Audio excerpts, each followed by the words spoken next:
आता जाऊया जुळून येती रेशीम गाठीच्या सेटवर. तिथे ब्रेक टाइम झालाय आणि ब्रेक टाइम मध्ये या कलाकार मंडळींनी भेळ पार्टीचा बेत आखलाय. नमस्कार, तुम्ही आमच्या रेशीम गाठीच्या सेटवरती आहात आणि आत्ता मेघना तिच्या माहेरी गेली, त्यामुळे तिकडे सीन चालू आहेत आणि तिथून ती सासरी सीन करायला येते. तर तिने तिच्या प्रियकराला इथे पाठवलेलं आहे आमच्याकडे. आणखीन माझा लेक बिचारा गरीब गुणी माझा असा बसलेला आहे हातात घेऊन.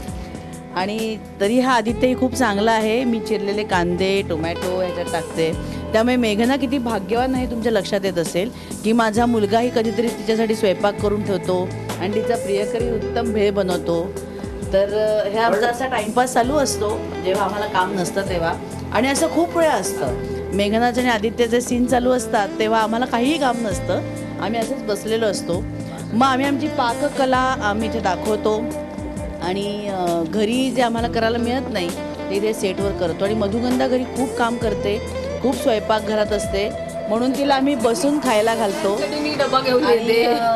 लोकेश दादा जे आमचे आहेत ते सुद्धा उत्तम स्वयंपाकी आहेत, बल्लभ आहेत, पण त्यांना नॉनव्हेज जास्त आवडतं करायला, त्यामुळे त्याच्यात जास्त भाग घेत नाहीत, पण ते खाण्याचं उत्तम काम करतात. तर त्याच्यामुळे असं आम्ही टाइमपास करतो इथे. घरी पण मलाच स्वयंपाक करायला लागतो आणि इथे पण मला स्वयंपाक करायला लागतो आणि कारण की शूटिंग मध्ये पण मला स्वयंपाक करायला लागतो. कारण ती या घरची सून आहे आणि मी आता निवृत्ती घेतलेली आहे.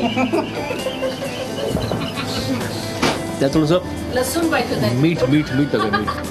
मीठ अरे खारट आहे म्हणून त्याच्यात कांदा आणि हे घातलं जास्त. म्हणून टोमॅटो टाकायचा माझ्या हातात भूक लाड करून घे सगळे लाड.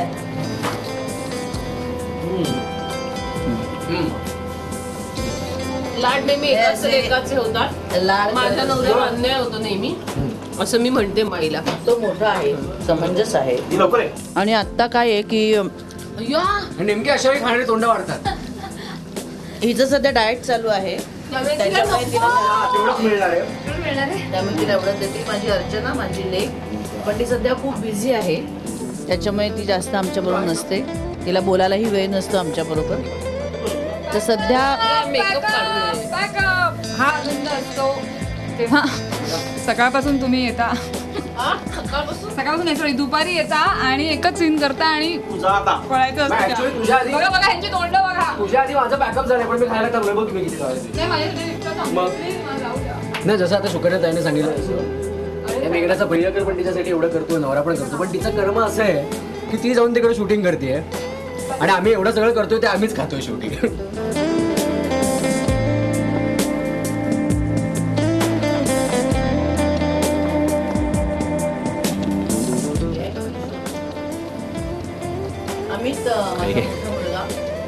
तुला कशी वाटली रे भेळ खाऊन? अप्रतिम, मला फार आवडतं, तुला तर माहिती. आणि आमच्या घरात आम्ही सगळे खवय्ये आहोत, त्याच्यामुळे आम्हाला हे असले प्रकार जास्त आवडतात. पाणीपुरी, भेळ, कधीतरी आम्ही भैयाला बोलवतो इथे आणि पाणीपुरी खातो. तर आदित्य नगरकरलाही सुद्धा अलीकडे सगळं आवडायला लागलं आहे आणि त्याच्यामुळे तो आमच्या घरात घुसण्याचा प्रयत्न करतोय. तर आता बघूया तो सक्सेस होतोय की आम्ही सक्सेस होतोय त्याला इकडनं दूर करत. ते म्हणे ना, गाजराची पुंगी वाजली तर वाजली, नाहीतर मोडून खाल्ली. मेघना मिळाली तर मिळाली, नाहीतर निदान भेट रे मिळेल खायला. मग देसाई वाढीत येणारा माणूस कधीही रिकाम्या हातानं आणि उपाशी पोटी परत जात नाही.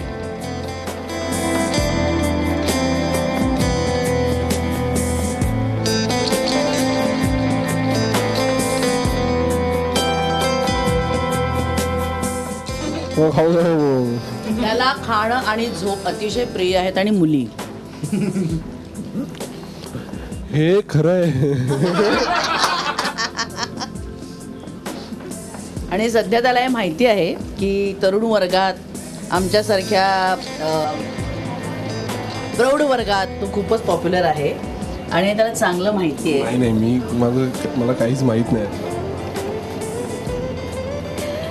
जरा त्याच्या डोळ्यात नाही कॅमेरा, म्हणजे तुम्हाला कळेल त्याला किती माहिती आणि किती माहिती नाही ते. ही त्याची कौतुक करून घ्यायची ट्रिक आहे. मला काहीच माहिती नाही, मला सांगा असं म्हणून तो मला काहीच माहित नाहीये, मला सांगा. बोलतच नाही तुझ्यापर्यंत.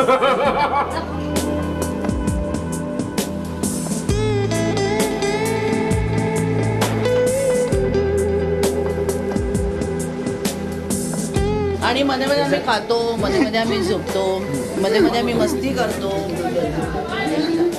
मध्ये मध्ये आम्ही कधीतरी लॅपटॉपवरती फिल्म बघतो. असं आम्ही टाइमपास करत असतो. तरी अजून फार वेळ मिळाला नाही, त्यामुळे अजून आम्ही एकत्र गिटार ऐकायचे. ज्या काळासाठी आम्ही इथे तुझं फार कमी होतं ते सोडून सगळं करतो. पण याच्यातच खरी मजा आहे. कामं काय सगळेच करतात, हे करणं जास्त महत्त्वाचं आहे. ह्याने देवाणघेवाण होते विचारांची आणि ह्याच्यामध्ये पदार्थांची देवाणघेवाण होते. प्रत्येकाची टेस्ट काय ते कळतं, प्रत्येकाची आवड निवड कळते आणि त्याने मग आमचे स्क्रीनवरचे सीन असतात ते जास्त खुलून येतात. कारण म्हणतात ना की हृदयापर्यंत पोचायचं असेल तर पोटातून जावं लागतं. त्याप्रमाणे आम्ही सगळेजण एकमेकांच्या पोटातून जातो आणि म्हणून ते तुमच्यापर्यंत आम्ही पोचतो. आणि त्यामुळे ना टचवूड पण अजून तरी आमच्याशी कडाक्याची भांडणं झालेली नाही आहेत. छोटी छोटी भांडणं ठीक आहे, तेवढे संसारात पाहिजे, त्याच्याशिवाय मजा नाही आहे. तसंच हे आहे. म्हणून याच्यामध्ये आम्ही टोमॅटो घातला आहे, आम्ही कांदे घातले, मीठ घातलं आहे, पापड घातला आहे, कसं आहे. आणि दोनच मिरच्या आहेत. बस आता खाऊ द्या आम्हाला.